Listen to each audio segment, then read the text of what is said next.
itu dia mentransfer aset atau menjual aset kepada investi, atau sebaliknya. Jadi investi itu dia menjual inventory kepada investornya. Jadi ada transaksi penjualan. Jadi kalau kita gambarkan nanti jadi seperti ini.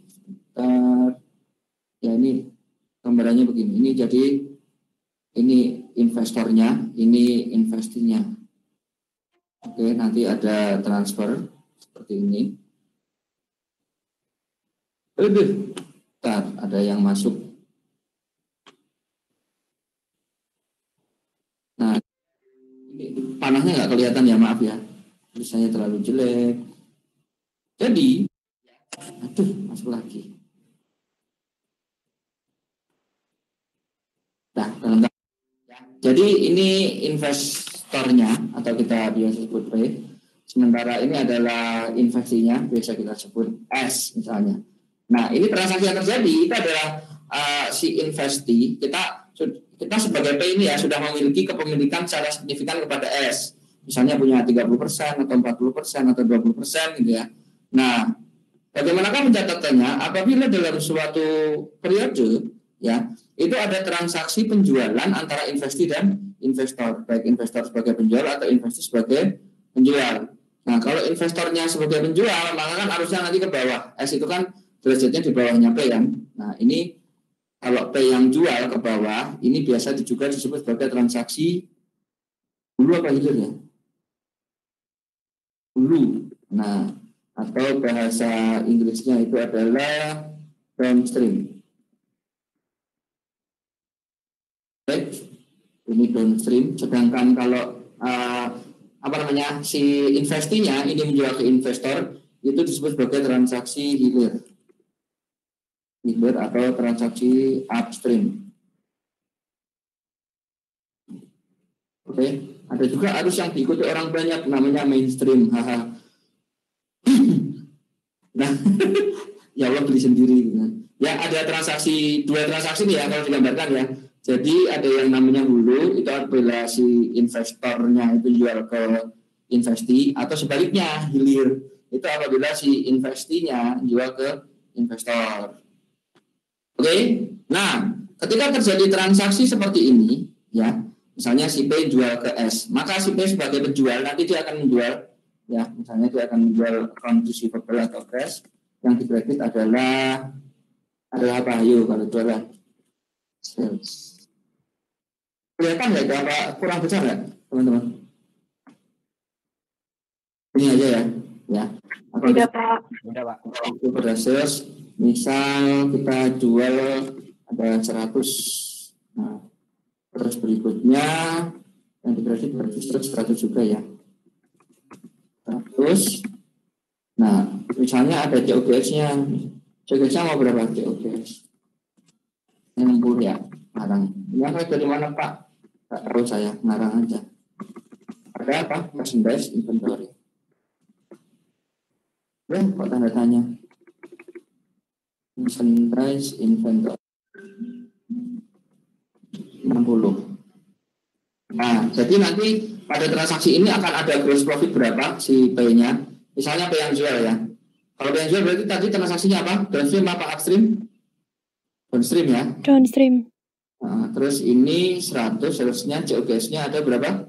60. Maka nanti akan ada gross profit sebesar 40. Nah, seperti ini.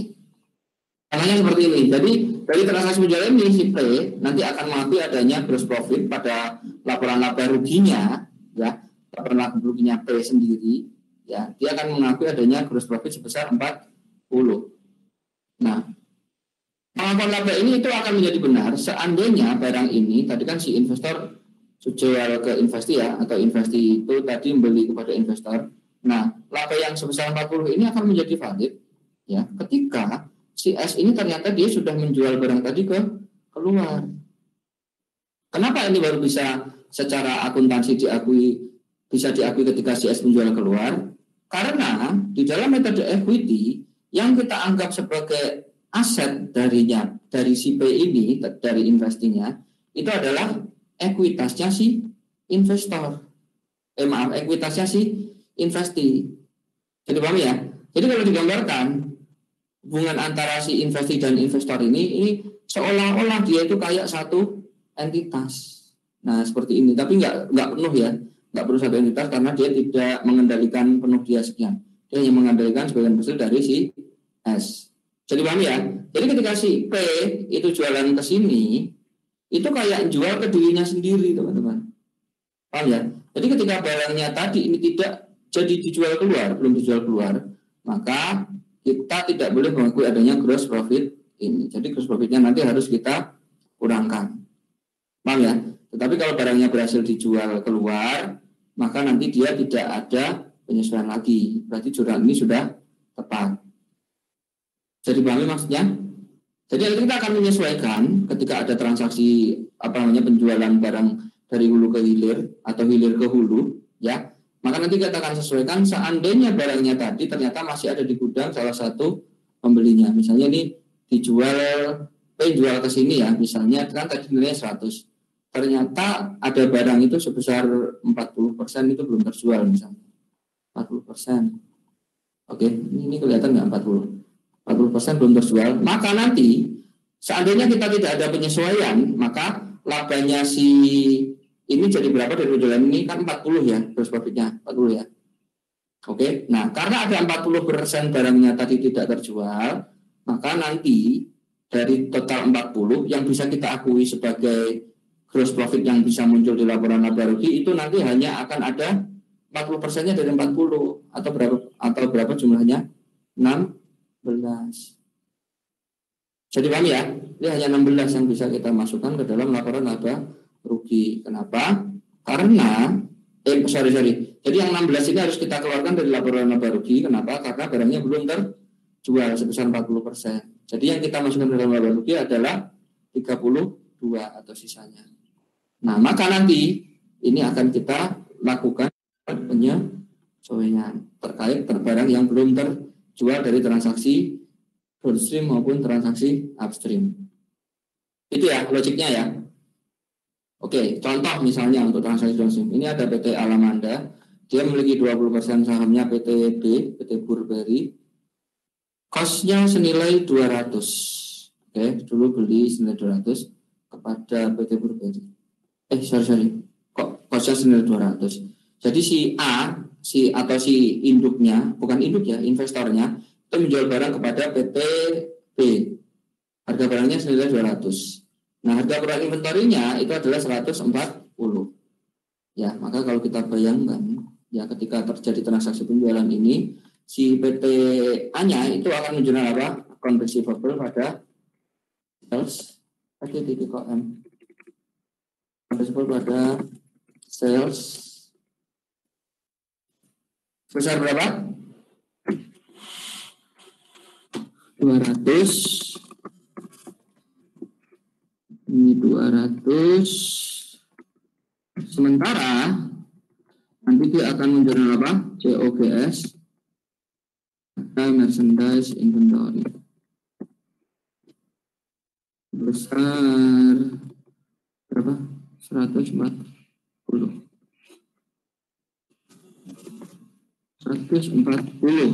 Nah, seandainya tanpa penyesuaian ya berarti ini jurnalnya sudah selesai begini saja. Nah, cuman ada informasi lagi. Ternyata dari total barangnya 200 tadi dengan penjualannya, ternyata ada sepertiga barangnya belum terjual. Oke, ada sepertiga barangnya itu belum terjual. Terus kemudian di sini dikasih tahu, ya, ada berapa namanya? Di sini dikasih tahu dia tahun itu si anaknya tadi, si investinya, dia melakukan adanya laba bersih sebesar 1 miliar. Oke, sebelum kita membuat penyesuaian terkait inventory, pertama kita membuat dulu jurnal pengakuan pendapatan dari investinya. Oke, kita memiliki 20% kepemilikan. Sementara si Burberry-nya mengumumkan laba adanya laba sebesar berapa? 1 miliar. Maka income from B yang kita akui adalah sebesar 20% dikali 1 juta atau 200.000. Kita letakkan jurnal investment in B pada income from B 200.000. Oke, itu yang pertama. Nah, transaksi yang ini tadi, ya kan, kita kan disuruh menahan laba kita yang sebesar mana? sepertiga ini tadi kan. Nah, maka secara logika kita nanti akan membuat penjurnalan, income-nya nanti akan kita kurang. Maka nanti kita akan mengurangi income from B pada investment in B. Sebesar apa? Sebesar, nah dari transaksi ini kan ini ada 200, GOGS-nya 140, maka gross profit-nya ada berapa? 60. 60 ya. Nah, sekarang yang belum terjual ada berapa? Sepertiga inventory. Nah, maka yang kita tahan, yang kita kurangkan itu adalah 1/3-nya, atau nilainya berapa? 20. Paham ya? Maka nanti pendapatan kita, income from B, nanti akan kita kurangi 20. Maka jurnal berikutnya setelah kita mengetahui adanya pendapatan dari B ini tadi, kita akan menjurnal income from B di debit 20, yang terjadi adalah investment in B 20. Maka dengan demikian jadi kalau ini kita masukkan ke dalam laporan laba rugi perusahaan ya, maka nanti total net income si B-nya, si A-nya nanti akan berkurang berapa? 20. Berkurangnya dari mana? Nah, dari inventory yang belum berhasil dijual sama si S. Oke, silakan diresapi.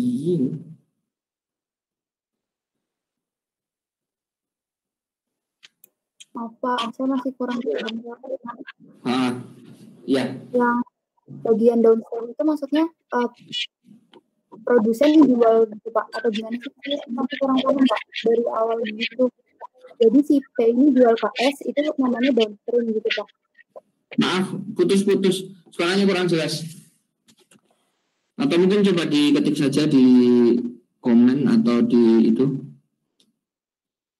Ya, jadi ini ceritanya si P ini jual inventory, ya kan? Dia ada transaksi penjualan kepada si S. Maka si P kan akan menjual seperti biasa ini kan? Ya, account receivable pada si S pada merchandise inventory ini. Yang ini paham ya? Jurnal biasa ini ya. Paham Pak. Kemudian tadi kan sudut pandangnya adalah kita akan melihat S itu sebagai sebagian dari entitas si P ini tadi. Maka ketika barang yang kita jual ini, kita kan harusnya ngakuin gross profit. Tapi ternyata barangnya belum dijual nih sama si S. Maka ada laba yang belum terjual tadi, itu harus kita kurangkan. Oke, di kasus ini total gross profitnya kan ada, kalau terjual semua barangnya nanti gross profit kita ada 600. Nah, tetapi sampai akhir tahun ini, sampai akhir tahun 2015, ya, ada si S itu ternyata masih belum menjual 100% barangnya. Masih ada sepertiga dari inventory yang belum terjual. Oke, maka ada laba sebesar 20 itu yang masih belum bisa kita akui. Kenapa? Karena barangnya masih di gudangnya sini. Berarti penjualannya tadi harusnya dikurangi. Tetapi kan kita tidak bisa mengurangi penjualan kan? Ya. Nah, maka di jurnal ini penyusunan yang kita lakukan adalah mengurangi income from B. Jadi adalah investment in B sebesar 20 atau sebesar gross profit dari barang yang belum terjual. Oke. Maaf Pak, izin tanya.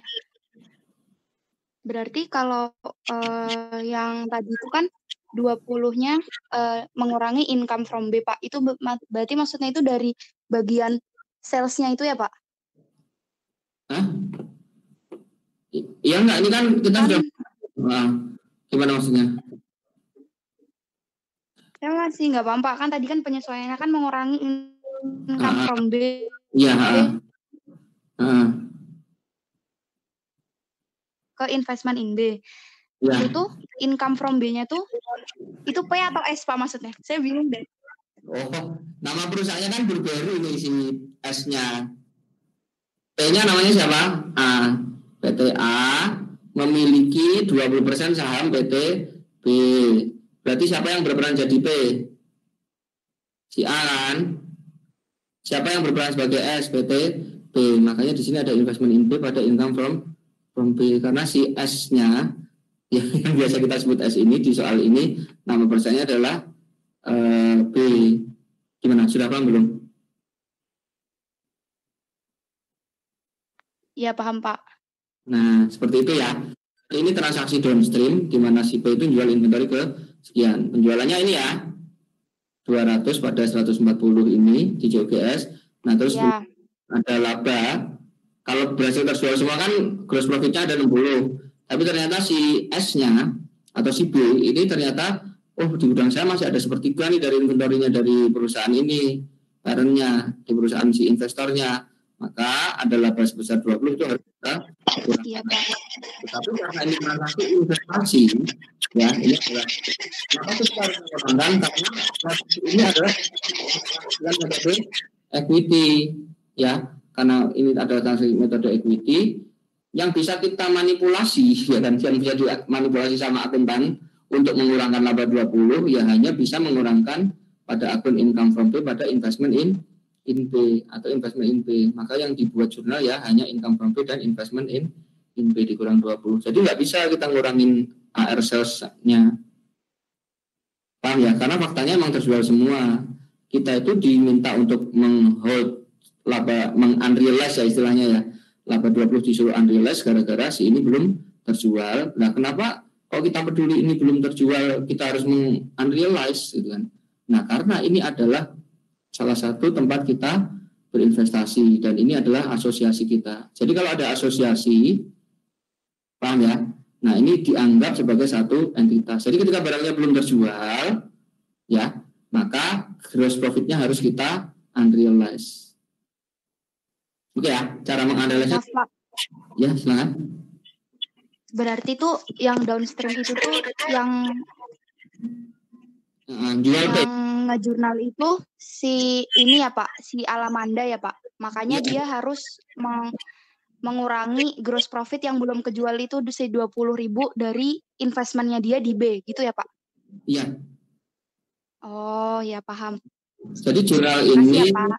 ya, ini jurnal ini ya, jurnal ini ya. Yang mencatat jurnal ini adalah si A. Ya. Paham ya? Si A jurnal ini. Terus kemudian di akhir periode dia ditambahkan dengan jurnal pengakuan investasi ini dan juga jurnal menyesuaikan dari inventory yang tidak terjual itu tadi. Oke, bisa dipahami? Berarti dia buat 2 jurnal ya Pak. Yang pertama penjualan inventory, yang kedua investasi Pak. Iya, tetapi jurnal ini nanti kemungkinan tidak akan diminta buat kalau di soal-soal ujian karena kita fokus pada transaksi investasinya. Di sini saya hanya ilustrasi aja. Ya, kita fokus pada transaksi investasi. Berarti di sini maksudnya itu penjualan inventory itu dianggap sebagai penjualan investasi gitu kan ya Pak? Aduh, kurang dengar ya. Maaf. Suaranya tadi tiba-tiba jadi pelan. Gimana? Halo. Berarti maksudnya gini ya Pak, kalau penjualan investasi di sini itu terjadi karena adanya penjualan inventory gitu. Kok penjualan investasi? Siapa yang menjual investasi? Penjual inventory maksudnya itu ditulisnya jadi apa namanya, membeli investasi gitu Pak. Gimana sih? Saya bingung. Kan PT Alamanda kan menjual inventory kan Pak. Ya, ada transaksi penjualan. Iya, lalu di tanggal 31 Desember 2015 dia mencatat pembelian dia mencatat adanya investasi di B kan Pak. Yang mana? Yang atas apa bawah? Yang atas. Kalau yang bawah kan karena gross profitnya dia inventory-nya nggak terjual 100% Pak. Yang di atas ini 200 ini itu adalah kita buat karena si B ini dia mengumumkan laba sebesar 1 miliar. Paham ya? Pemilikan 20%. Maka laba income from B kita akui sebesar berapa? 200.000. 200.000. Ini kebetulan sama. Jadi begitu. Inventory yang jual barang ya cuma ini doang. Ini yang transaksi jualnya. Kebetulan sama. Cuman maksudnya hubungannya itu karena dia nggak kejual semua, dia mengurangi nilai invest. Ya dia punya income-nya. Jadi karena kita kan tadi sudah jualan ke si siapa namanya si Burberry-nya. Kita udah jualan nih 200, profitnya 60, tapi kata si Burberry barangnya belum terjual nih sebesar sepertiga. Oh, kalau begitu income from B kita kurang berapa? 20 karena barang kita belum terjual. Jual. Sesimpel itu. Ini maaf ini Oke, Pak. Ya ini, baru paham. saya Makasih, Pak. bingung karena angka ini kebetulan sama dengan ini. Ini seolah-olah dari generasi kalian harus menjual ini. Bukan. Jadi ini jurnal terkait dengan pengakuan laba yang dilakukan oleh si A karena si B-nya mengumumkan adanya net income 1 miliar. Banyak tadi sudah saya sebutkan. Baik, Pak. Untuk yang 2016 itu asumsinya dia karena udah terjual jadi investasinya bertambah gitu ya, Pak? Nah, belum saya jelaskan tadi. Iya. Ditambah sini dulu. Baik, Pak. Makasih ya, Pak. Ya, sama-sama. Oke, ada yang lain yang mungkin bingung? Kalau enggak, lanjut. Nah, terus tahun berikutnya, ini kan tadi tutup tahun, kita tutup tahun. Terus tahun berikutnya di 2016, kita mau bikin laporan keuangan lagi ya. Nah, berarti nanti kita harus membuat jurnal pengakuan laba ini lagi. Cuma di sini nggak dikasih tahu kan net income-nya di tahun 2016 berapa.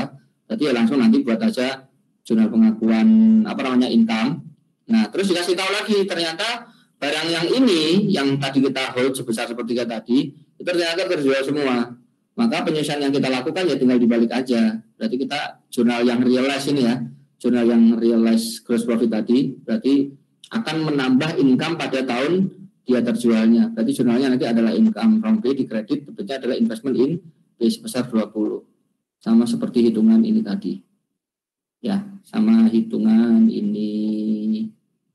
Nah, oke, paham ya? Jadi kalau kalian paham ini, insya Allah yang ini lebih mudah dipahami. Pak, yang 2016 itu dia dibuatnya di tanggal terjual semua atau di akhir tahun juga, Pak? Biasanya, ini kan termasuk bagian dari jurnal penyesuaian. Jurnal penyesuaian itu kita buat biasanya tiap akhir tahun. Jadi kita kan sebagai investor itu kan tidak tempo setiap saat si investinya berbuat apa gitu kan. Nah, biasanya di setiap akhir periode ketika kita membuat jurnal penyesuaian baru kita kepoin, kalian, aku dulu sudah jual inventory ke kalian, barangnya masih ada nggak gitu. Oh, udah terjual Pak. Nah, baru seperti ini kita buat jurnal. Ya. Kalau secara naturalnya, jurnal ini disebut sebagai jurnal penyesuaian. Sama seperti ini sebenarnya ketika pengakuan investment. Ya, pengakuan income from B. Ini adalah jurnal penyesuaian. Ya. Cirinya jurnal penyesuaian itu apa? Masih ingat nggak pelajaran tingkat 1? Nggak ada cash-nya, Pak. Nah, betul. Transaksi ini kan juga tidak ada cash atau arus barang yang lain kan. Nah, dia adalah bagian dari jurnal penyesuaian biasanya. Jadi dibuat di akhir tahun atau akhir periode.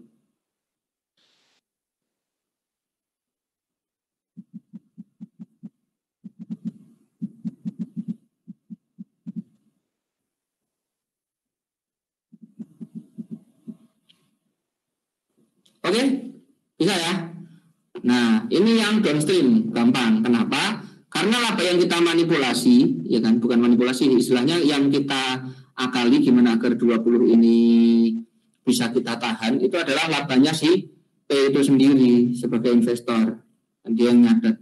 Nah, bagaimana dengan kalau transaksinya upstream misalnya? Ini soalnya sama seperti ini tapi saya balik. Jadi si Burberry atau si S-nya itu dia menjual inventory sebesar 200.000 kepada si P gitu ya. Nah, terus kemudian di akhir periode ternyata barangnya tadi sepertiga belum terjual. Oke. Nah, terlepas dari transaksi ini dulu, si S itu mengaku dia mengumumkan adanya laba nih. Oh, saya tahun ini laba ini Pak 1 miliar. Nah, maka kita sebagai investor nanti akan menjurnal income from B ya. Itu income-nya kita kredit sama kayak tadi 200, baru yang di debit adalah investment in B. Oke. Nah, baru kita baru kita perhatikan, oh dulu kan kita beli barang dari si investi. Ya, berarti ini jurnal yang ini AR pada MC guys ini berarti tidak dibuat sama si A, yang buat adalah si B. Paham ya? Jadi ini jurnal ini yang buat si B. Nah, jurnal kita ya hanya ini saja terkait inventory terkait investment saja. Nah, kita perhatikan loh. Ini kan dulu kita beli barang dari si B. Ya, membeli barang dari si sebesar 200, ternyata barangnya ada sepertiga di gudang gitu kan. Berarti laba si B yang tadi diumumkan sebesar 1 miliar, ya harusnya kita kurangkan dulu dong dengan laba yang belum terrealisasi, jadi kita harus unrealized labanya B itu sebesar berapa? 20 juta. Ya, 20 juta. Oke, maka nanti kita harus kurangkan ini. Tapi kan kita nggak bisa ngotak-ngatik laporan keuangannya si B. Paham ya? Yang bisa kita lakukan adalah ya kita ubah laporan kita. Jadi kalau net income-nya si B, ya kalau net income-nya si B harusnya kita kurangi 20, maka ngaruhnya ke kita di apa? Ngaruhnya kita adalah di penyesuaian income from B. Paham ya? Income from B kan ini jadi, net income B kan kita kurang 20. Maka pengaruhnya di kita, income from B nanti akan kita kurang berapa? Ya, jadi ini akan kita kalikan dengan persentase kepemilikan. Kepemilikan kita berapa? 20%, Pak. 20%. Jadi ini kita kalikan 20%. Jadi ngaruhnya di kita seperti itu. Paham ya? Kenapa nggak semuanya? Nah kan ini labanya dia yang kita harusnya sesuaikan 20. Jatah kita kan hanya 20%. Yang 80% adalah milik orang lain yang entah siapa. Oke? Nah, jadi nanti penyesuaiannya adalah hanya 20 juta dikalikan 20% atau 4.000. Maka nanti income-nya akan kita kurang berapa? 4.000. Ya, jadi jumlahnya income from B pada investment in B 4.000. Nah, ini agak berbeda ya logiknya antara downstream dan upstream. Ya, kalau ini downstream kita akui semuanya kita kurangkan. Kalau si upstream, ya, yang kita kurangkan hanya sebesar persentase kepemilikan kita atau 20% atau 4.000. Ini untuk yang unrealized. Tahun berikutnya ketika barangnya ternyata sudah terjual semua, ya maka nanti ya tinggal dibalik saja. Kita harus merealize income from B sebesar 4.000. Maka nanti akan kita tambahkan income from B 4.000 yang disebut adalah investment in B 4.000. Selesai yang pertama.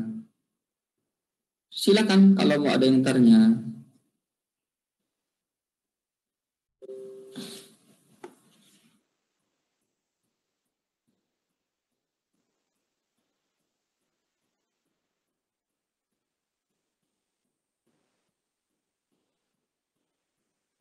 Halo? Ya Pak, ini nggak ada pertanyaan teman-teman Pak, udah ngerti semua ya Pak? Wah, mantap.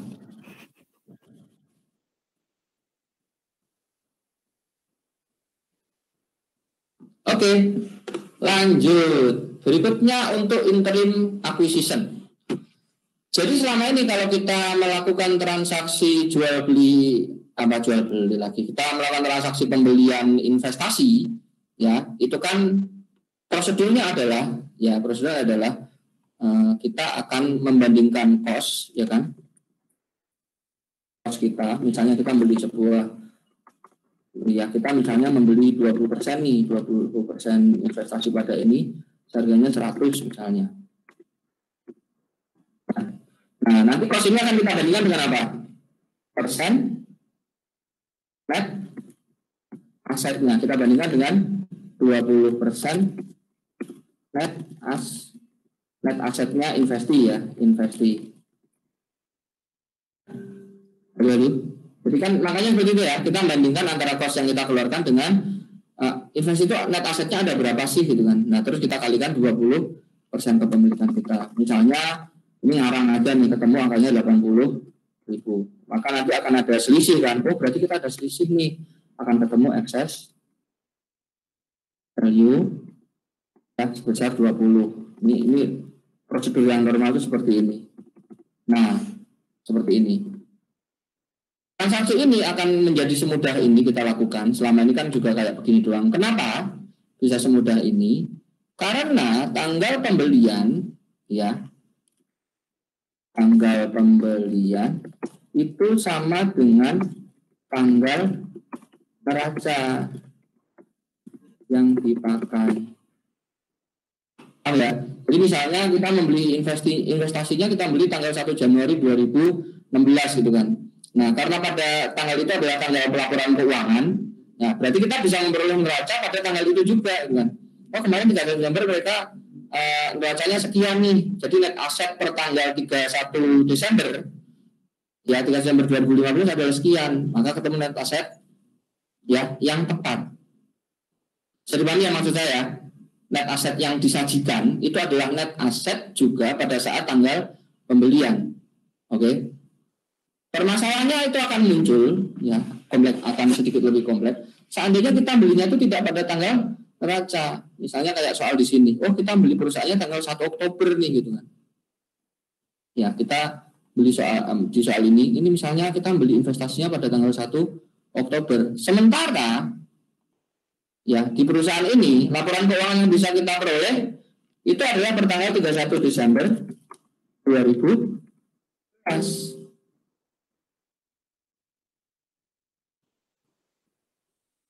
Oke, jadi ya, 31 Desember 2015. Nah, maka yang seperti ini itu tidak bisa kita lakukan. Jadi langkahnya adalah, ya, jadi ketika kita beli 1 Oktober, net aset yang kita bandingkan itu adalah kita harus cari juga net aset per tanggal 1 Oktober juga. Bagaimana ya teman-teman ya? Kalau kita belinya tanggal 1 Oktober, maka net aset yang kita bandingkan untuk mencari apakah pembelian kita itu ada aksesnya atau tidak, itu juga harus pada tanggal yang sama. Nah, bagaimana perlakuannya? Kan perusahaannya nggak punya neraca. Neraca dia cuma ada per tanggal 31 Desember 2015. Nah, maka di sini langkah pertama sebelum kita bisa membandingkan dengan cost kita untuk mencari excess value-nya, ini kita harus buat adjustment. Kita harus membuat adjustment atas net asetnya. Oke, jadi net asetnya harus di-adjust dulu.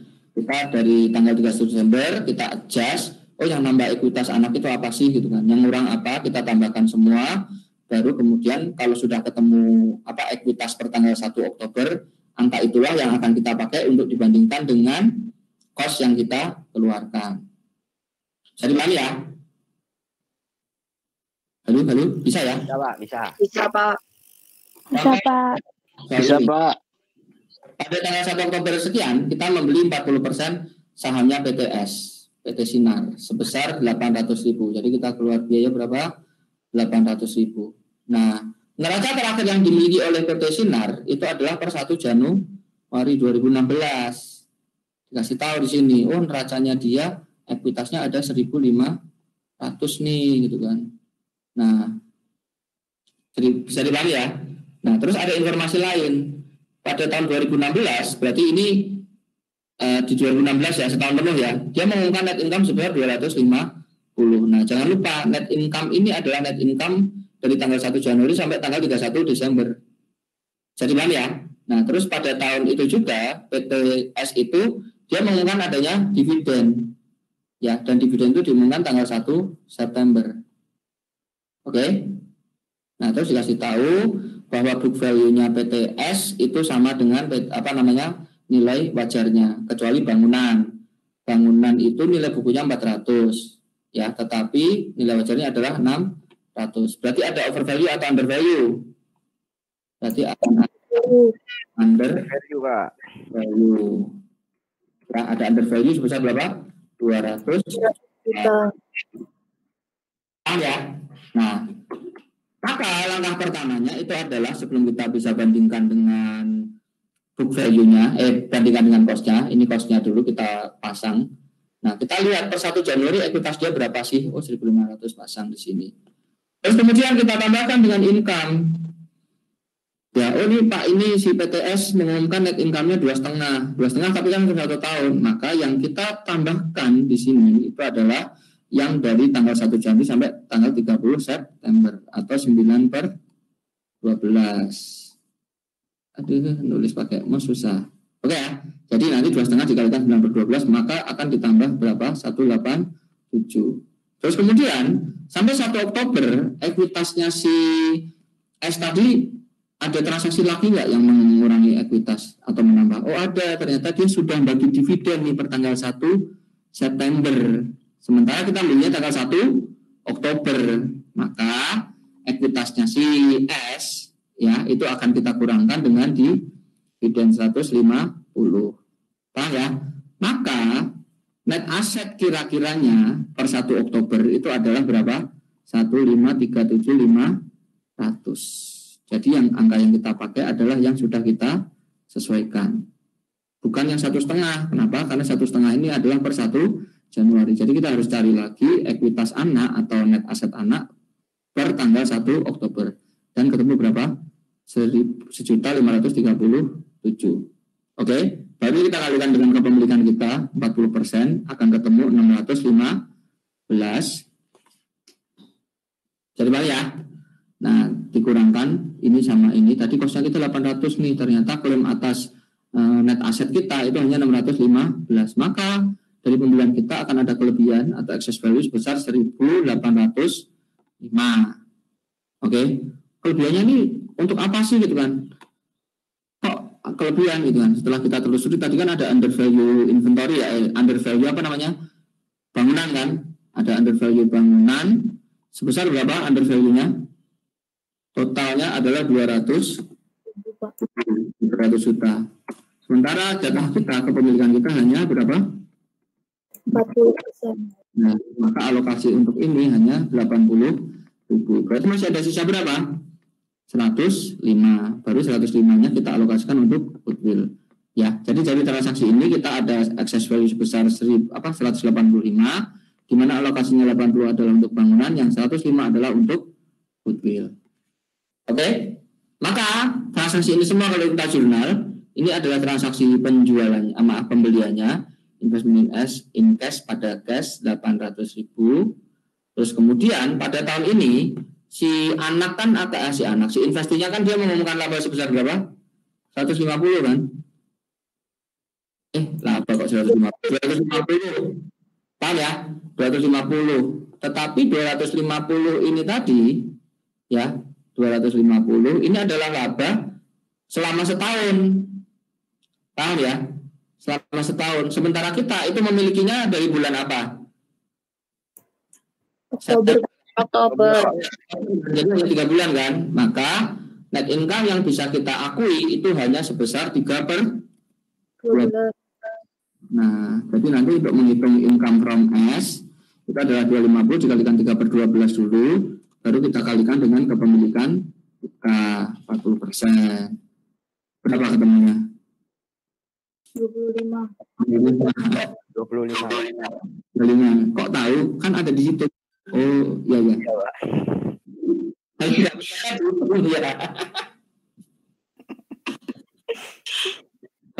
saya nggak suka ada animasi ya. Animasi itu ganggu. Lagian ini bukan PPT ya. Ini apa ini? PDF. Nggak ada animasinya. Sekalinya keluar animasi nanti malah One Piece. Alah, apa sih? Oke, paham ya ini ya. Jadi hati-hati, jangan langsung ini 250 dikalikan 40% langsung ya. Karena kepemilikan kita adalah mulai tanggal berapa? 1 Oktober, maka hanya dikalikan 3/12. Berikutnya untuk amortisasi itu juga sama, karena di tahun ini ya kepemilikan kita itu mulai 1 Oktober, maka amortisasinya adalah hanya 3/12. Kita lihat nih sebenarnya. Tadi kan ada bangunan ini kan 80 nih nilainya. Ya, maka tiap tahun karena masa manfaatnya adalah 20 tahun dibagi 20, maka tiap tahun nanti akan ketemu amortisasinya berapa? 4.000 ya, 4.000 per tahun. Per tahun. Oke. Nah, tapi kan kita hanya pakai di tahun ini, di tahun 2016, kita kan hanya pakai berapa lama? 3 bulan, maka dikalikan 3/12 atau dikalikan 1/4, maka di tahun ini amortisasinya hanya 1.000. Jumlahnya income progress pada investment 1.000. Nanti di tahun berikutnya gimana? Tahun 2017 amortisasinya ya penuh 4.000, karena di tahun 17 dia penuh 1 tahun. Begitu juga untuk ngitung investmentnya ya, karena dia penuh setahun waktu itu, di tahun 2017, maka tidak perlu dikalikan dengan sekian. Oke, untuk interim selesai. Ada yang ditanyakan? Pak mau tanya Pak. Ya, silakan.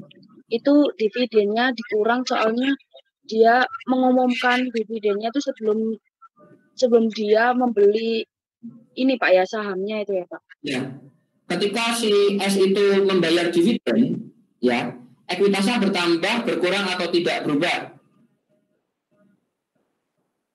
Berkurang, Pak. Nah, paham ya? Karena berkurang. Ya, jadi karena berkurang, maka otomatis pada 1 Oktober ekuitasnya si S ini sudah berkurang gara-gara transaksi bayar dividen ini tadi. Paham ya?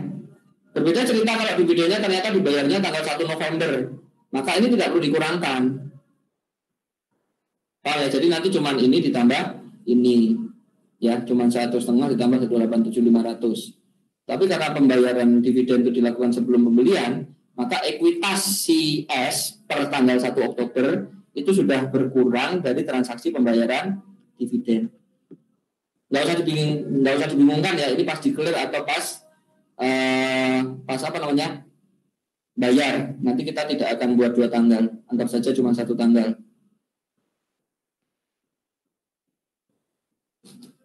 Oh iya, mengurangi investasi karena dia porsinya 40% ya Pak?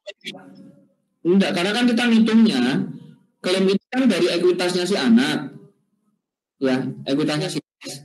Transaksi dividen ini mengurangi ekuitasnya S enggak? Mengurangi kan? Mengurangi. Nah, maka dalam mencari ekuitas S per tanggal 1 Oktober tentu saja harus dikurangkan dengan dividen. Jadi ceritanya kan langkah pertama ini sebelum kita kalikan 40%, kita kan nyari ekuitasnya si S per 1 Oktober kan. Paham ya? Yang nambah ekuitas itu apa? Pertama saldo awal tentu saja, ditambah dengan net income, baru dikurangi dengan dividen. Nah kebetulan ada semua nih, makanya nanti akan kita jumlahkan semua.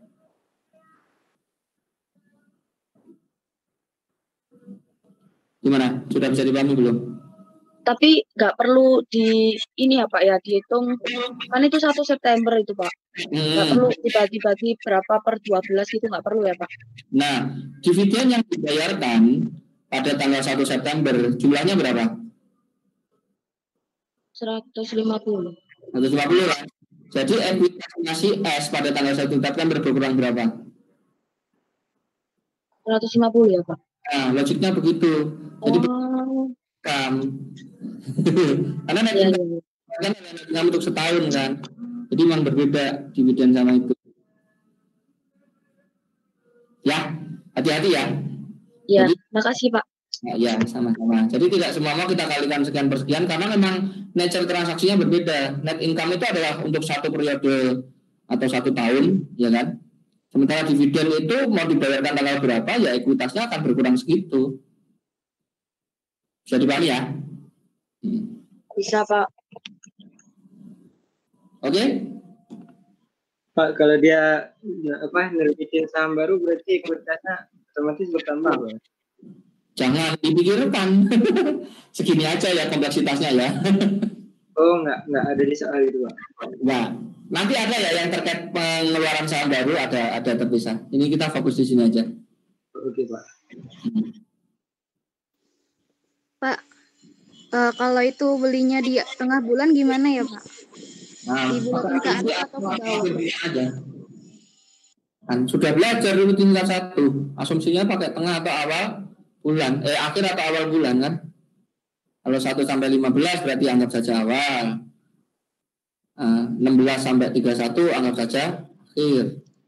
Oke Pak, siap. Ya. Oke, ini interim acquisition. Berikutnya, transaksi yang ketiga adalah kepemilikan bertahap atau investasi bertahap. Ya, jadi ceritanya di sini, misalnya nih ini awalnya di tahun 2011 nih, kita beli saham PT S nih sebesar 10%. Sebesar 10% ya, 10%. Karena miliknya 10%, kita mencatatnya kan hanya menggunakan metode fair value kan. Misalnya fair value through profit or loss. Ya, boleh nggak Aldi? Boleh aja, terserah. Ya. Nah, terus kemudian beberapa tahun kemudian kita beli lagi nih, kok enak nih saham ini kita beli lagi di 2013. Nah, kita beli lagi sebesar 15% misalnya, 15%. Ya. Nah, maka kepemilikan kita setelah dengan ada pembelian yang kedua ini, tadi kan awalnya kan 10, lebih lagi 15, maka jumlah kepemilikan kita menjadi 25%. Loh, kok kita beli dikit-dikit, tahu-tahu saldo kita 25% dari saham beredarnya dia ya, gitu kan. Maka standar akuntansi itu menyuruh kita, kepemilikannya kan sudah 25% nih, sudah bisa dianggap signifikan, maka perusahaan ini harus mencatat investasinya dengan menggunakan metode apa? Equity. Ya, dari pembelian yang sedikit demi sedikit ini, ya, seringkali itu akan memaksa investornya untuk mencatatnya itu metodenya jadi berubah. Awalnya kan punya dikit nih FVTPL, ya kan, beli dikit, oh kok jadi signifikan. Maka ketika pembelian yang membuat dia kepemilikannya jadi signifikan, maka dia harus merubah metode pencatatan investasinya, ya, yang awalnya FVTPL itu harus dirubah menjadi metode equity. Gimana ya? Kapan berubahnya? Ya ketika pas pembelian di mana kepemilikannya menjadi signifikan. Oke. Nah, perubahan ini dari metode FVTPL menjadi metode equity ini masih ingat pelajaran AKM kan di akuntansi perubahan. Nah, ini dianggap sebagai perubahan apa? Retrospektif, Pak. Itu bukan nama perubahannya. Itu namanya perubahan polisi. Nah, polisi misalnya gimana sih? Polisi. Nah, perubahan polisi atau perubahan apa namanya? Kebijakan. Nah, perubahan kebijakan ya. Kalau perubahan kebijakan dong, kebijakan akuntansi atau bahasa Inggrisnya apa? Change of Polisi.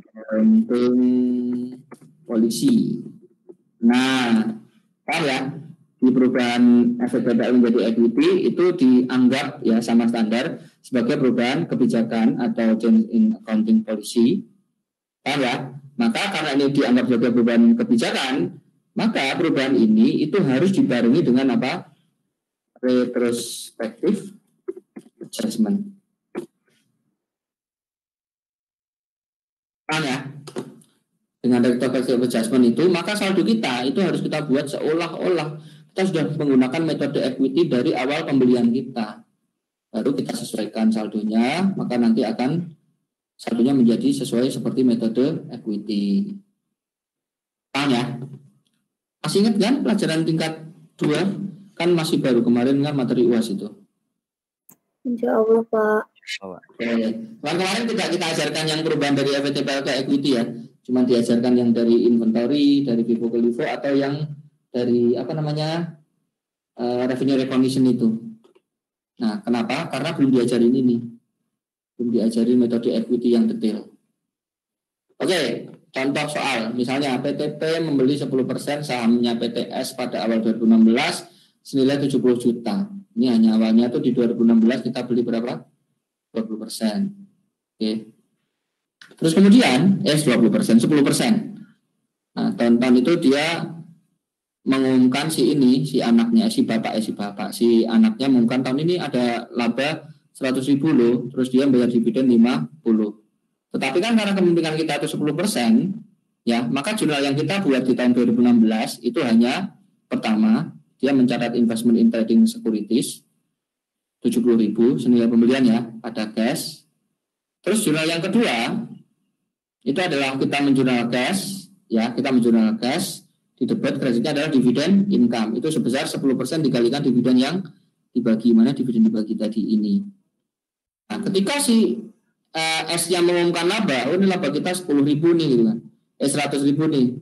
Ada nggak jurnal di sini? Tidak ada. Kenapa? Karena kita masih menggunakan metode FVTPL. Jadi paham ya? Nah, baru treatment itu yang berbeda ketika di tahun 2017 ternyata si PTP ini membeli 15% sahamnya PTS. Oh, kita beli lagi nih 15%. Total cost yang dikeluarkan ada 100.000.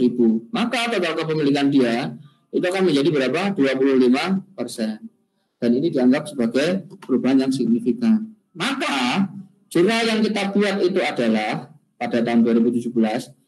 Ya, ini saya buat jurnalnya terpisah dari ini ya. Ya, nanti ini logiknya akan sama.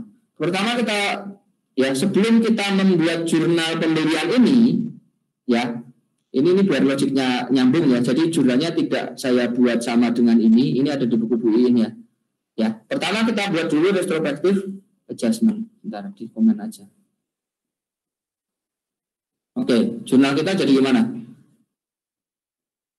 Mengakui income, Pak. Nah, sebentar. Ya, kita buat dulu retrospektif adjustment. Nah, retrospektif adjustment yang kita buat adalah pertama, kita hitung dulu. Tadi kan kita punya investasi, ya kita punya investasi di sini yang 10% awal ini kan nilainya 70 kan? Ya, nilai investasi kita adalah 70. Seandainya investasi ini kita catat dengan menggunakan equity sejak tahun 2016, maka saldo kita itu jadi berapa sih? Yang pertama, itu kita lihat cost-nya, cost awal. Salahnya berapa? 70 ya? 70. Di tahun 2016, transaksi apa saja sih yang bisa merubah saldo kita kalau kita menggunakan metode equity? Yang pertama adalah net income. Oke. Net income-nya. Oh, si S tahun itu dia mengumumkan net income besarnya berapa? 100.000. Ya, jadi nanti 100.000 dikalikan kepemilikan kita berapa persen? 10%. Oke, maka dari net income saldo investasi kita itu harus kita tambah berapa? 10. Oke, terus berikutnya tahun itu dia bagi dividen tuh gitu kan. Bagi dividen berapa? Yang kita akui dulu 5.000. Ya kan? Maka nanti saldo ekuitasnya harus kita kurangi berapa? 5.000. Itu kan O. Oke, sekian. Nah, seandainya kita dulu itu menggunakan metode equity, ya, maka kita harus cari eksesnya kan. Kita tidak bisa mengabaikan, pembelian kita sudah wajar. Enggak, kita harus bandingkan kepemilikan kita. Kita kan dulu membeli perusahaan ini berapa persen saham yang kita beli? 10% ya. Net asetnya PTS waktu itu ada berapa? Ada 600. Paham ya? Maka kita akan ada klaim dari ekuitas ini itu sebesar 10%. Atau klaim kita ada berapa jadinya? 60 juta. Oke, sementara pembelian kita nilainya 70 juta, maka nanti akan muncul excess value sebesar berapa? 10 juta. Nah, di soal ini sudah dikasih tahu, oh excess value-nya ternyata dialokasikan ke bangunan, ya ke bangunan yang masa manfaatnya 20 tahun. Ini jadi bangunan 20 tahun. Oke, sudah bisa dipahami? Oke, maka selain jurnal ini, selain angka-angka ini yang mempengaruhi saldo kita juga harus melakukan amortisasi apa nama? Amortisasi under value. Ya, amortisasinya berapa? Nah, ini bangunan, masa manfaatnya berapa tahun? 20. Halo. 20 tahun, Pak. 20 tahun, Pak. Ya, tadi eksivalnya 10, berarti dibagi 20 ya. 10 juta dibagi 20 berarti berapa? 500. Oke, gini ya. Maka nanti saldo metode equity itu akan menjadi berapa?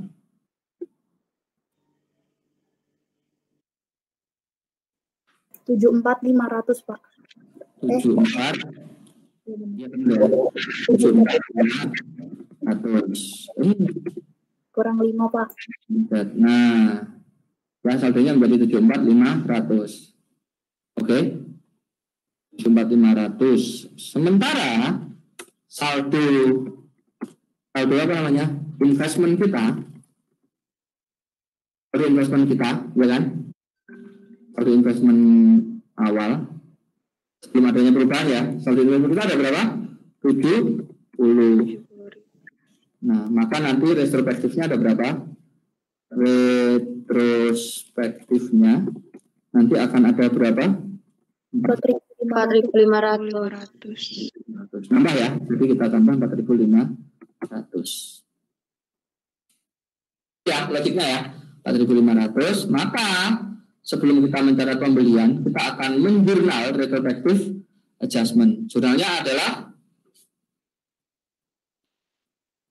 investment ya investment in PS ya kan tadi masih dicatat sebagai trading securities kan pada apa return kok tanda tanya shift berapa 4.500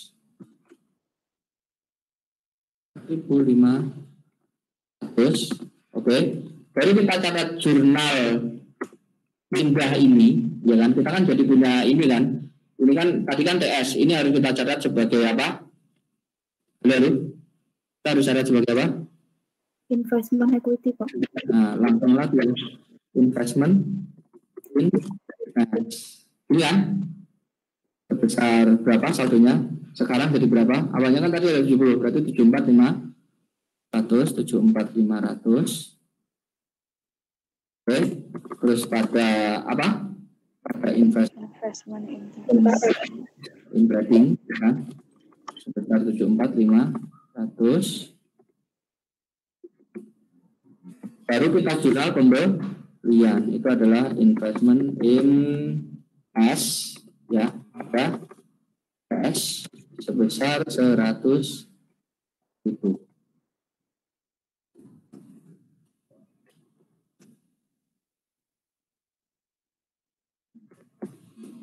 Nah, seperti ini jurnal yang menurut saya lebih mudah dipahami ya.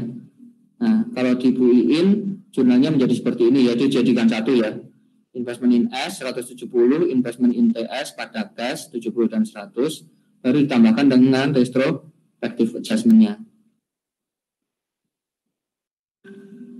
Oke, retrospective adjustment-nya ini ada 4,5 sama. Cara hitungnya ini tadi ya, retrospective-nya ya.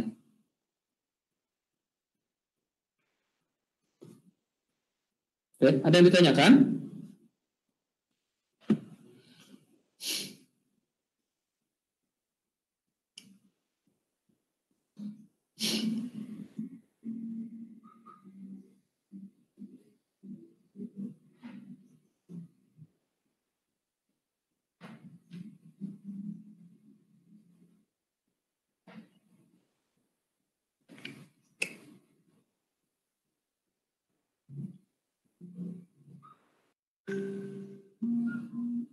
Pak, jadi nanti waktu ujian pakai yang mana, Pak? Sama aja. Oh, boleh dua-duanya? Nggak boleh, sama aja. Saya ngerti kok, santai aja. Oke, Pak. Ya, ini saya menjelaskan dengan cara yang berbeda. Ini biar kalian mudah memahami aja. Toh maksudnya sama gitu.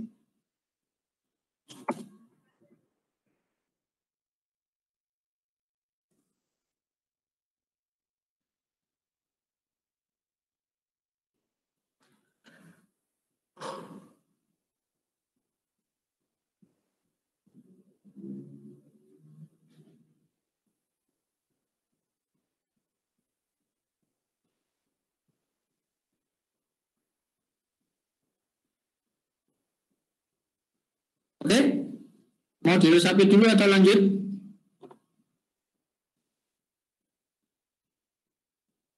Lanjut, Pak. Lanjut. Berikutnya, sebaliknya, tadi kan ini investasi bertahap. Ini bagaimana kalau kita menjual kepemilikan kita, terus kepemilikan kita tuh yang awalnya signifikan menjadi tidak signifikan. Paham ya? Nah, Berbeda dengan yang ini akuntansi itu juga tidak konsisten ya. Tapi beginilah standar. Kalau kita berubah metode dari fair value menjadi equity, ini dianggap sebagai perubahan kebijakan yang membutuhkan retrospective adjustment. Tetapi ketika kepemilikan kita itu berubah dari metode equity terus menjadi metode fair value, ini tidak dianggap sebagai perubahan kebijakan. Jadi dia tidak ada jurnal retrospektif. Ya, tidak ada penyelesaian retrospektif. Paham ya?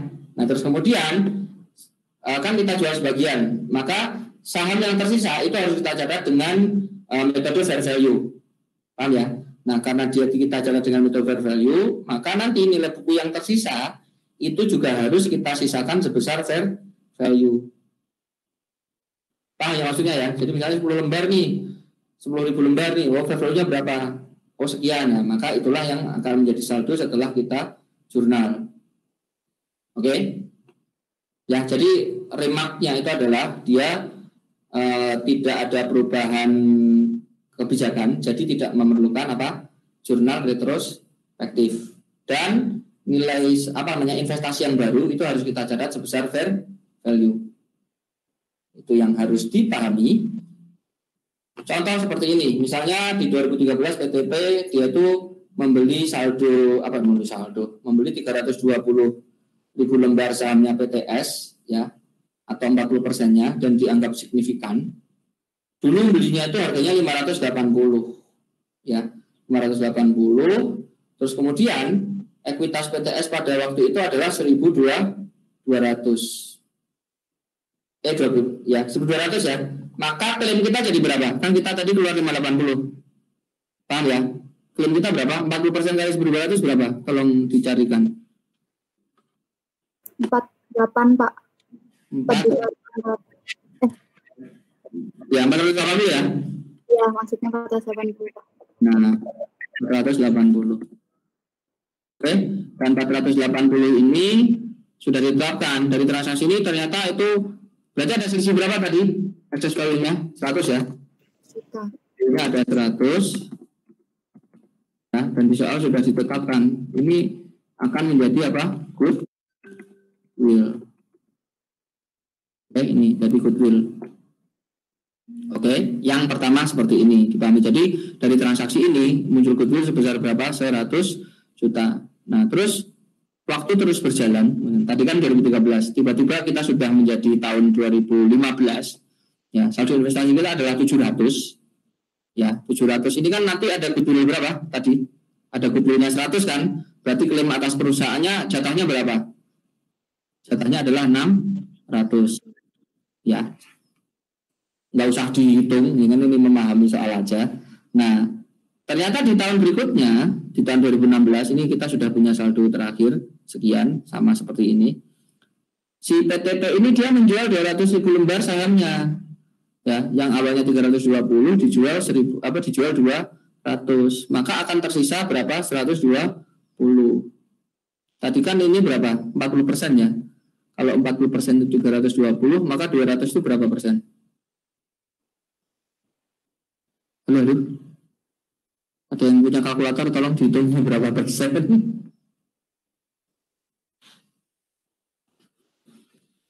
Halo. 15%, Pak. Berapa? 15%.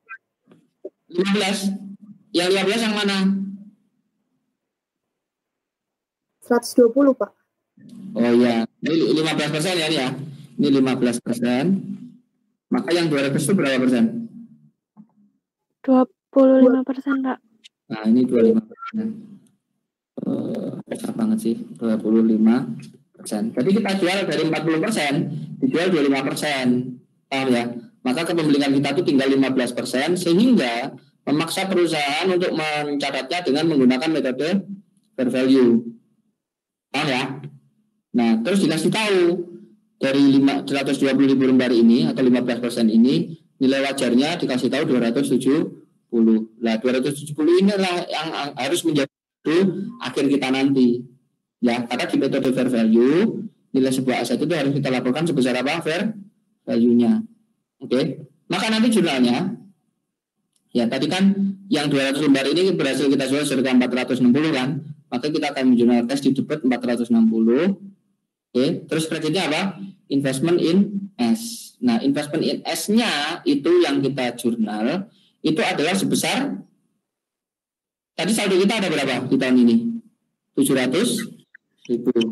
700.000 kita kalikan dengan persentase kepemilikannya yang dilepas. Yang dilepas tadi ada berapa lembar? 200 lembar. Paham ya? Sementara total kepemilikan kita ada berapa? 320. Jadi 700.000 dikalikan 200 per 320 ketemunya berapa? 437.500. Oke, maka sisanya akan menjadi gain.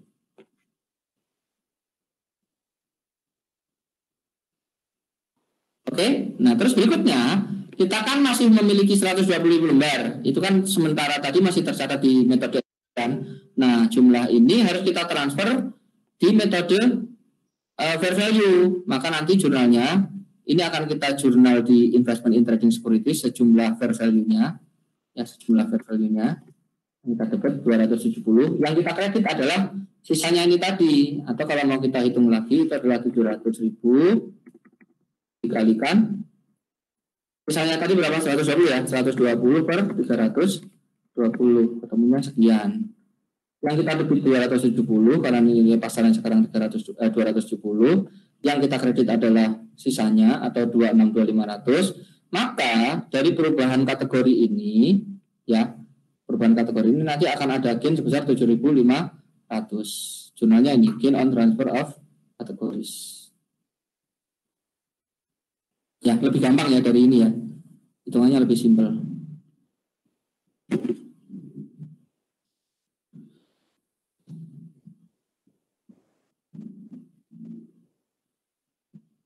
Oke, ada yang ditanyakan? Pak, saya ada izin tanya, Pak. Ya.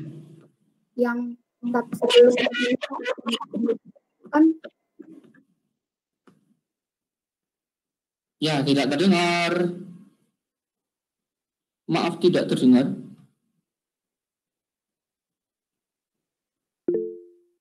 Halo, tidak terdengar ya, maaf ya.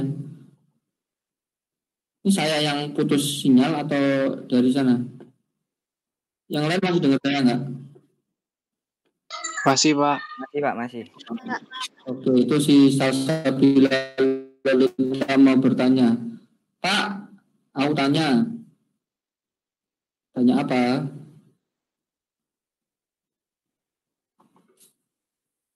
Ya, sambil nunggu pertanyaan ya. Ada yang lain yang bertanya?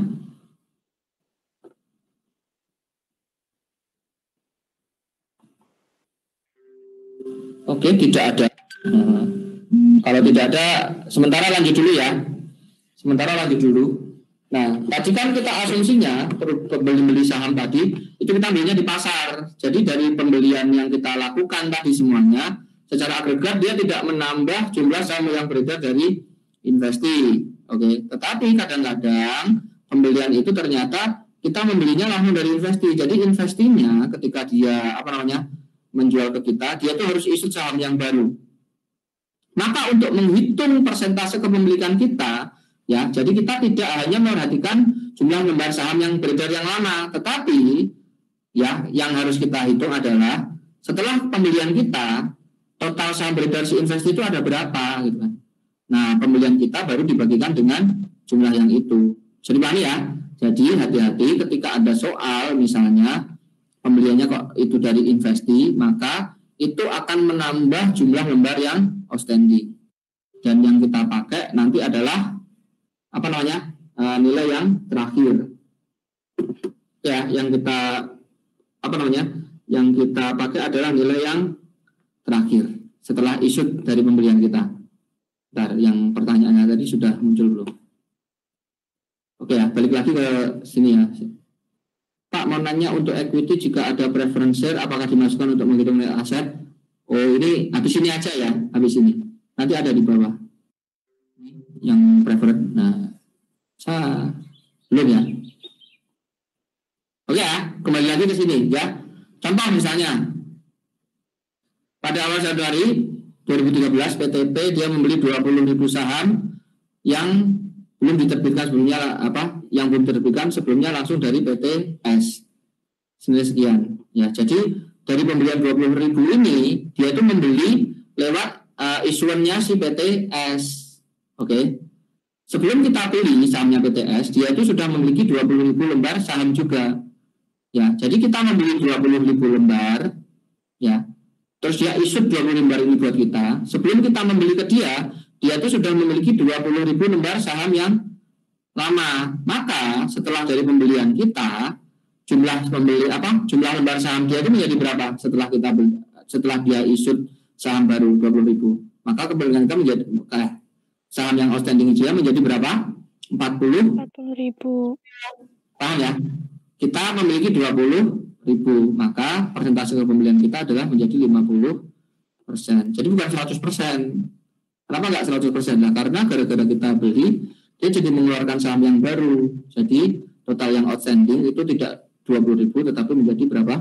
40.000. Oke, hati-hati ya. Ketika melihat soal apakah pembelian kita itu membuat si investinya itu isut saham baru atau kita membelinya dari pasar, itu akan mempengaruhi jumlah saham yang outstanding. Oke, berikutnya ini yang ditanyakan tadi, bagaimana kalau ada saham preferen? Nah, kalau ada saham preferen berarti perlakuannya nanti ada dua. Yang pertama, ketika kita membandingkan klaim yang kita peroleh dari pembelian untuk menghitung excess value, itu kan dasarnya adalah net asset, paham ya? Dasarnya adalah net asset, di mana nilainya itu adalah aset dikurangi liabilitas atau ekuitasnya si anak, ya. Nah, kalau perusahaan tadi itu dimiliki oleh saham preferen, maka net asetnya dia itu ada juga klaim dari saham preferen. Jadi untuk menghitung persentase kepemilikan kita, untuk menghitung jatah kepemilikan kita, maka ekuitasnya si anak harus kita kurangkan dulu dengan nilai saham preferen. Ini adalah total, ya kan? Total share premium dan share capital preferen dan share premium preferennya. Jadi dua-duanya, nggak cuma salah satu aja. Jadi paham ya? Jadi kita menghitung klaim, kita kurangkan dulu dari saham preferen yang ada. Contoh di perusahaan ini. Ya, perusahaan ini dia memiliki, jadi kita membeli 40% sahamnya PT kita belinya seharga berapa? 2.500. Ya, saat itu di stockholder equity PT dia itu menunjukkan dia punya share capital preferennya sebesar 1 juta.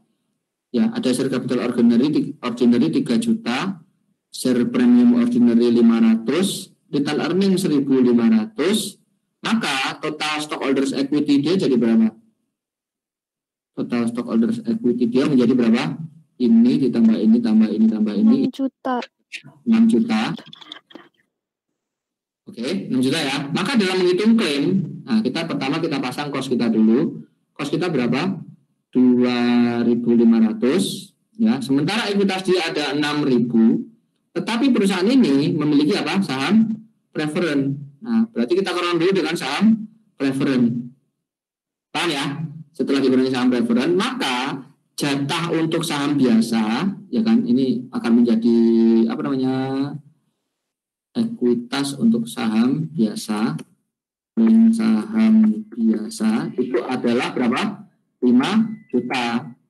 Nah, kita tadi belinya 40%, maka yang jatah kita saja itu akan menjadi 2 juta. Jadi di transaksi ini akan muncul ekses berapa? 500.000, dan di soal sudah dikasih tahu itu semuanya akan muncul sebagai goodwill.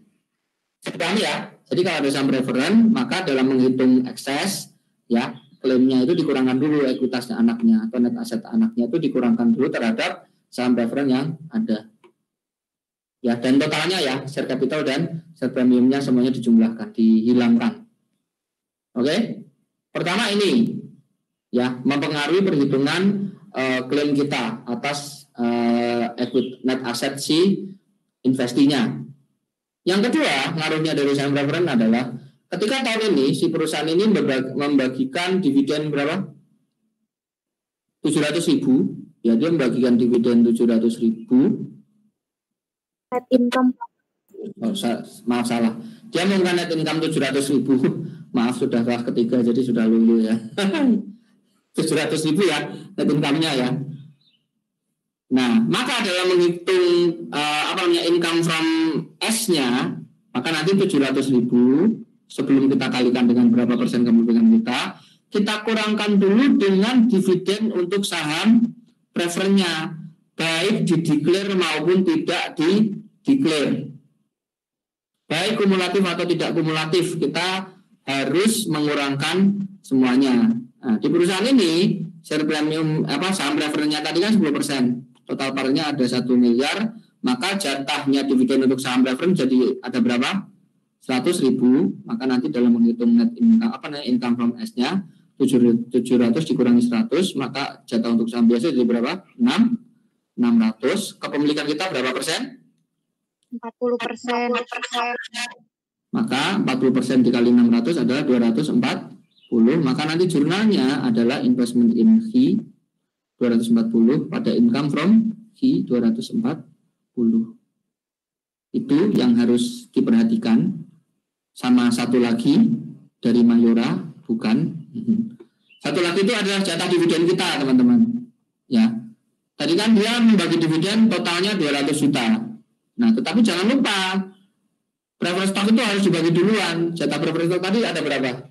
100 juta. Nah, maka jatah untuk saham biasa itu adalah berapa? 100. Nah, kita punya berapa persen? 40%. Ya kan? Maka kita hanya akan dapat berapa? 40.000. Berarti nanti jurnalnya adalah investment tinggi 40.000 dikredit, debitnya adalah cash 40.000. Ini perlakuan seandainya ada saham preferen.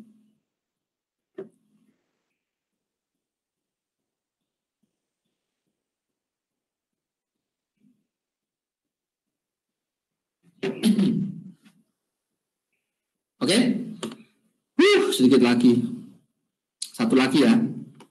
Yang ini sudah bisa dipahami teman-teman?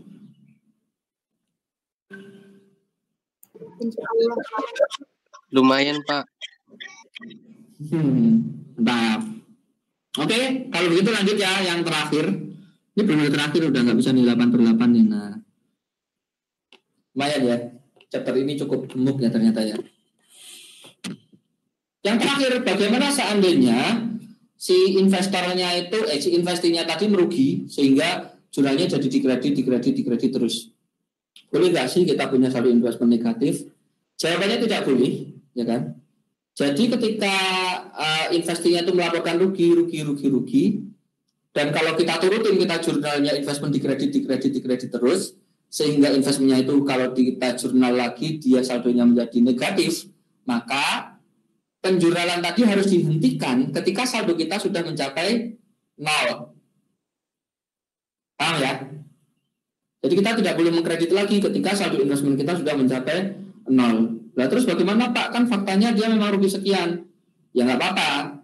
Ya, kita cukup bikin catatan saja. Oh kita punya cadangan kerugian sekian.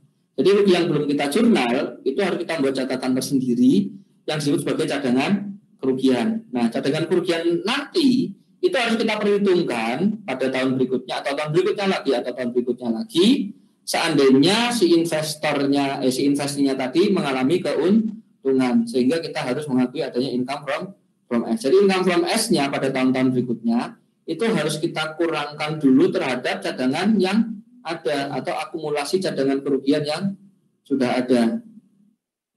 Nah, bingung kan? Jangan dibayangkan ya sudah kita kasih contoh ini. Misalnya di tahun 2018 kita itu memiliki 40% saham S dengan nilai tercatat kita, book value kita ada berapa? 200.000. Nah, di 2018 si investingnya itu dia bagi dividen pada tanggal 1 April yang sebesar 100.000 dan ternyata tahun itu dia rugi 4.500. Ya. Di tahun 2019 oke, yang ini dulu 2019 belakangan aja. Maka di soal ini ya dia kan bagi dividen berapa tadi? 200.000 ya. Kita punya book value. Sebentar. Kita membuat di account. Jadi ini adalah, ya Allah jelek sekali. Komen yang garis lurus aja deh. Kita punya the account. Oke, ini adalah untuk investment in S. Ya, investment in S. Nah, kita punya saldo berapa tadi? 200 juta. 200 juta. Oke. Nah, tahun ini dia bagi dividen berapa? 100.000 nih, pada 1 April 100.000. Maka kita akan menjurnal di debit cash 40.000, di kredit investment in S 40.000 atau 40 juta ya. Maka kita akan mengkredit berapa? 40 juta. Oke. Maka saldo kita tinggal berapa nih? 160. Kalian bisa memperhatikan bahwa saya tidak punya bakat seni ya. Maka saldo kita ada berapa? 160. Ya. Nah, 160. Nah, ternyata di tahun ini si perusahaannya itu merugi 450. Maka kita juga harus mengakui kerugian dari investasi ini sebesar berapa? 450 dikalikan kepemilikan kita berapa? 40%. 40%. Atau berapa? 180. Nah, bayangkan seandainya kita menjurnal ini ya, ini saya ganti misalnya. Seandainya kita tidak menjurnal 160, tapi kita menjurnal 180. 180. Maka kita di sini akan menjurnal 180. Sehingga saldo kita ini akan menjadi berapa? Akan menjadi kredit berapa? 20. Nah, hal ini tidak boleh terjadi. Maka kalau terjadi seperti ini, ya, kalau terjadi seperti ini, kita tidak boleh mengkredit 180. Yang kita kredit ya hanya sebatas saldo yang saat itu ada. Jadi ini nanti hanya kita kredit berapa? Halo? 160, Pak. 160. 60. Ya, maka saldo kita akan menjadi berapa? 0. Karena nanti di jurnal pengakuan rugi kita akan menjurnal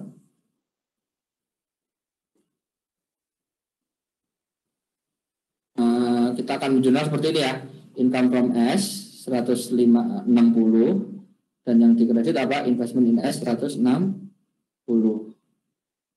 Nah, tapi kan tadi kita ini Pak, ruginya kan 180, ya kan? Pak, kok kita hanya mengakui 160? Nah, kita harus membuat catatan sendiri, ya. Kita memiliki kita memiliki apa yang namanya cadangan kerugian. Kita punya cadangan kerugian nih, nilainya berapa?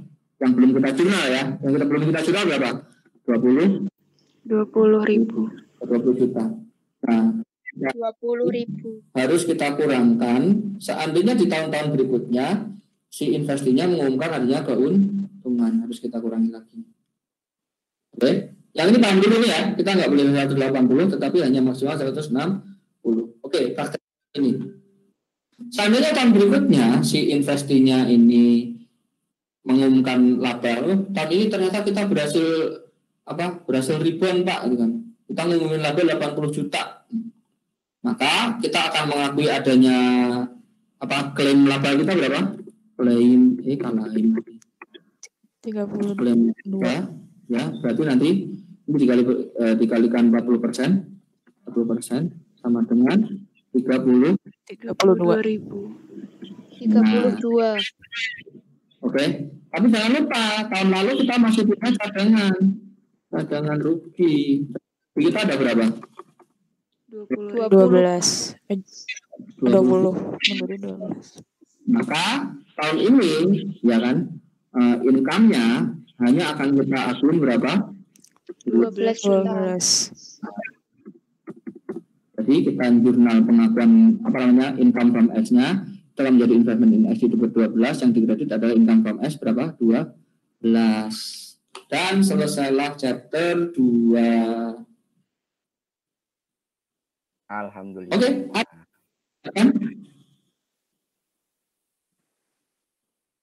Dan ini bersifat akumulatif ya. Misalnya tahun 2019 rugi lagi gitu kan. Jadi percadangannya kita tambah gitu kan. Cadangannya nambah dan seterusnya. Paham ya?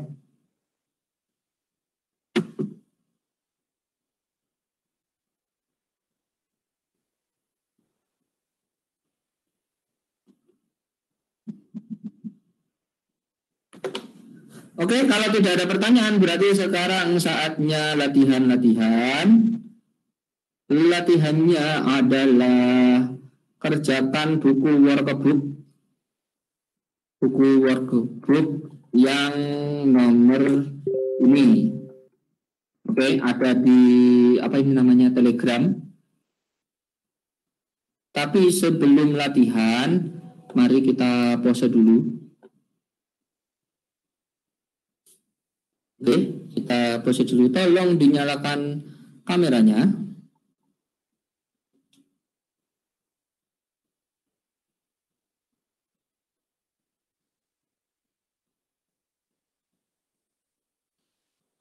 Ubah tata letak.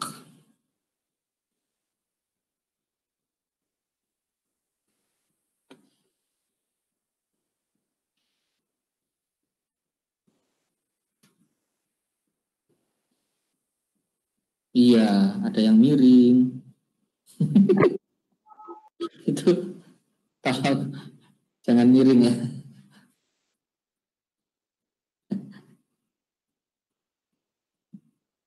Oke, udah nggak apa-apa segini aja. 1, 2, 3. 1, 2, 3. Ini kayak foto kamera aja 1, 2, 3 kan cuma bisa kopas sekali. Kalian percaya lagi? Bentar, sebelum itu saya paste dulu. Siapa tahu nggak